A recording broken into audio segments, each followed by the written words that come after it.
They battled for a decade and won. But these women aren't celebrating. Awarded a record $300 million class action against a multinational giant. But lawyers who fought for the women want a huge chunk of the payout, potentially leaving the victims with next to nothing. I was constantly standing for 10 years. I either laid down or I stood up. That's exactly what's been done to me. I've been mutilated. Women who feel trapped, silenced, crippled. In their own words, they've been maimed by mesh. You lose your identity. You are fobbed off by medical practitioners. You're told it's all in your head. Women who are the carers in our society, you know, that's who it's affecting the most. They can't lift their grandkids. They can't play with their kids in the backyard. It's the kind of suffering that destroys lives. A piece of woven synthetic netting implanted into women's pelvises, alongside a promise of a quick fix. I would be back to my normal self in no time.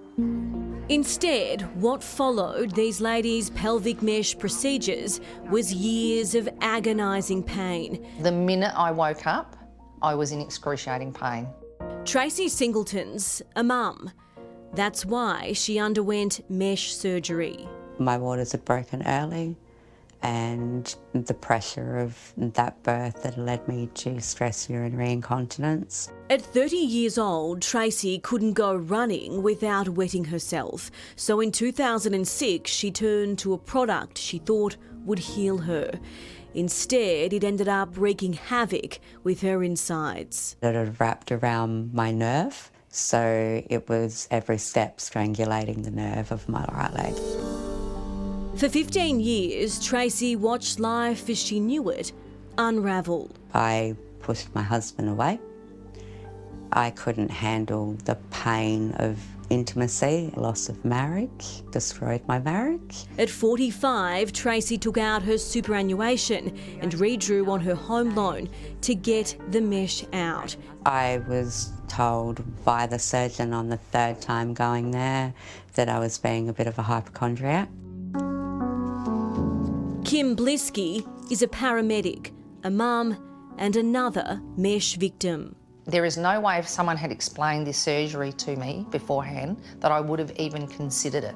Kim says at the time of her implant, she wasn't aware of the consequences. I didn't know that it was permanent. I didn't know how big it was. I didn't know how it was implanted. Both Tracy and Kim head up support groups in Adelaide and for the last decade have been helping women wade through the mountain of information regarding two class actions into the failed mesh products by Johnson & Johnson Medical and Ethicon. It was proven that Johnson & Johnson's product was not fit for purpose. You know, that should be reason to celebrate. But sadly, some mesh-injured women aren't celebrating.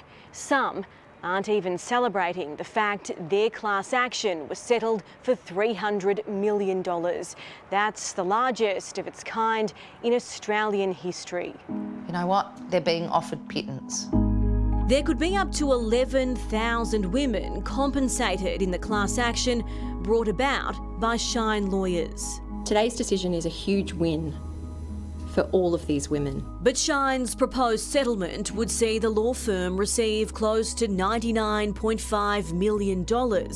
That's just under a third of the total settlement. To take a third of what is a massive recovery, what it does is it takes the money and it uses it in costs instead of compensating the people that have actually suffered the harm.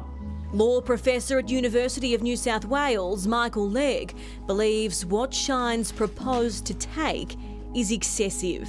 The legal system, if it's unable to truly compensate the people that have been injured, well, it's failed. It's just not doing its job. Women understand that it's proposed they could go through an assessment process, with some entitled to elect a fast-track resolution of $7,500. Someone's going to come and examine us and deem how damaged we are. Damaged goods, how much are you worth? In a statement, Shine lawyers told A Current Affair, We fought for our clients all the way to the High Court, and the victory we were able to secure for them is an immense source of pride for the firm. It's now up to the federal court to rule on what's fair and what's reasonable, a decision that's been a long time coming. I think the class action has actually made it worse. Strong words, and that court decision will be made tomorrow.